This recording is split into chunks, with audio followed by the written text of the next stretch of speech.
Before you die, you see The Ring. I'm John Retlin with a retro review of The Ring, directed by Gore Verbinski. Directed the first 3 Pirates of the Caribbean movies, and he directed a few other things, like He Cared for Wellness and The Mexican. Look, not every director is going to knock it out of the park, unless you're Alfred Hitchcock, but honestly, some of his movies are like, well, okay, that must have been studio interference, because somebody that makes a movie this good should be able to make just about anything good, because he's remaking a Japanese modern classic, Ringu, into an American horror film where at times American horror cannot capture what the Japanese horror genre does. Now, granted, theirs is much more about subtlety and atmosphere and everything, and he captures enough of that here while doing jump scares and everything. I think it's about the closest you're going to get to a proper American version. Now, this movie's by no means perfect. I do have a bit of affection for it because it was filmed in Washington State. At least most of it was. I even recognize some areas like Deception Pass and some surrounding areas that she drives around. And there's a particular ferry scene that actually kind of haunts me, and I'll talk about that here in a little bit. But the movie starts with 2 schoolgirls talking about this video. And, one of the girls stayed in the cabin with her boyfriend and a bunch of friends, and they watched this video, and then she got a call saying 7 days. And her friend saying, oh, no, you're just joking. Well, it turns out, nope, this girl actually wasn't joking. She died, and then her friend, played by Rachel Bella, who has not been in a movie since 2007. That was a bit of a short time frame that she had for acting.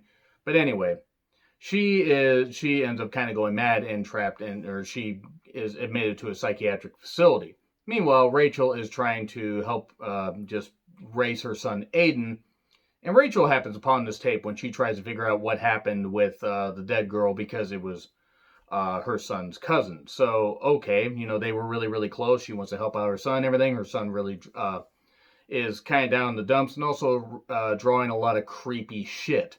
And as she unravels this mystery, she happens upon the tape. She sees the tape. She gets a 7-day warning. But then she makes a copy a little bit later. She researches a little bit more of the tape, finds out there's this lighthouse and a whole bunch of stuff, and finds out that there is a man that knows all about it, and his wife and him had a child that they brought to the island, and she started to poison everything because Samara was pure fucking evil. The mother dispatches her, throws her down the well. Rachel finds out about this and then tries to, basically free her. Turns out that was a really bad idea, that the mother had the right mindset to trap Samara down this well, because even though she loved her because she was her daughter, Samara was not a good person.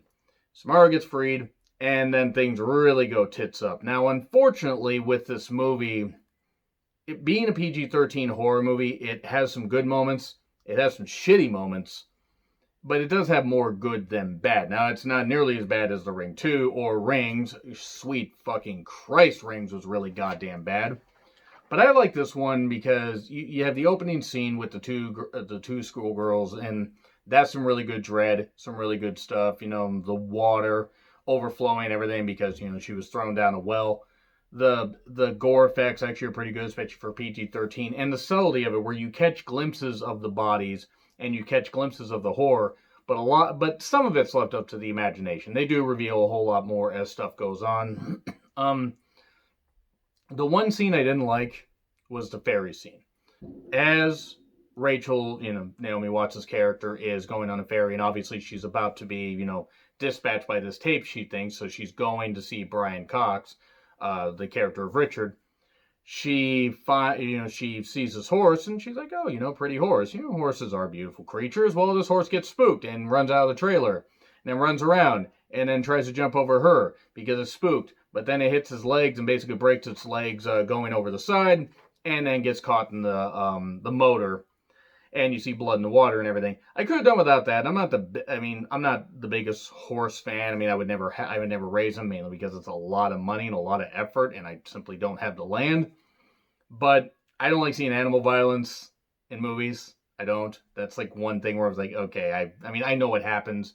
I'd rather not see it. I'd rather have things, a little bit realistic. Certain things I don't like to see. But it was effective in the fact it made me cringe. And then, as she finds out more about Samara, Richard, Brian Cox's character, ends up killing himself, electrocuting himself, because of course he fucking does. Brian Cox tends to do some weird shit to himself in a lot of movies. Autopsy of Jane Doe, for one. But in this, as Rachel finds out, she doesn't understand why she isn't dead all of a sudden. She finds the well, finds the body. Samara gets freed. The son is very, very upset about that. You shouldn't have freed her because she never sleeps. There's nosebleeds. There's creepy imagery and everything on this tape. And what it comes down to is, okay, you make a copy, you want to spread it. You spread it like sickness, as Brian Cox said, or do you die? You choose life, but spread the death to somebody else. That's pretty much what the whole basis of it is. I can't say that the movie is necessarily perfect, and I understand that there are flaws, and I understand why some people don't necessarily care for it, but I enjoy it because, the atmosphere, the subtlety, at least at first, and just that feeling of, holy shit, we have unleashed a great evil and we are going to be killed and we are fucked. We are goddamn fucked. And that's kind of the great thing about it. So, sure, the ending, I don't want to say the ending is a bit of a cop-out. Noah ends up dying. Actually, that's the great scene, though, where Noah did not make a copy.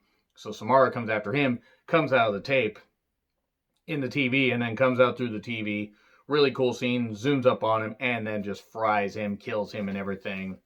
Because now she's free. Now she can kill freely.